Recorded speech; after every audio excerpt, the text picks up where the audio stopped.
అందరికీ నమస్కారం అండి. గ్రూప్ సభ్యులందరికీ మన నూతనంగా నియామకమైన మన గ్రూప్ సభ్యులందరికీ మేము చాలా జీవనది ఫౌండేషన్ ధన్యవాదాలు తెలియజేస్తున్నాము. ఎందుకంటే గతంలో జరిగిన ఎవరైతే కార్యవర్గ సభ్యులు ఉన్నారో వాళ్ళు చాలా సపోర్ట్ చేసే 4 సంవత్సరాలు అంతా వాళ్ళే ఉన్నారు. ఇప్పుడు కొత్తగా మేము నూతనంగా కొంతమందిని తీసుకున్నామంటే ఇది ఇంకా అంతకంటే ఏమంటారు, ఇది హుషారుగా ఉన్నారు. వీళ్ళంతా కూడా చెయ్యాలని, ఏజ్లో పెద్దవాళ్ళు అయినా కానీ పర్యావరణం మీద చాలా కాన్ఫిడెన్స్గా చెయ్యాలనే ఉద్దేశంతో ముందుకు వచ్చారు. వీళ్ళందరికీ ముందు నేను ధన్యవాదాలు తెలియజేస్తున్నాను. అలాగే మనం చేయబోయే కార్యక్రమాలు నవరాత్రులు ఉన్నాయి, మేడారం జాతర ఉంది, తర్వాత మనం ఒక కార్యక్రమం అనుకుంటున్నామండి సోల్జర్స్ది.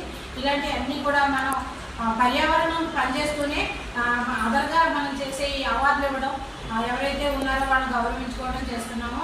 మన జీవనది ఫౌండేషన్ నుంచి మేము చేసే కార్యక్రమాలకి బయట నుంచి మాకు సపోర్ట్ ఇచ్చే వారికి కూడా మేము ధన్యవాదాలు తెలియజేస్తున్నాము. అలాగే ముఖ్యంగా నా కార్యవర్గ సభ్యులందరూ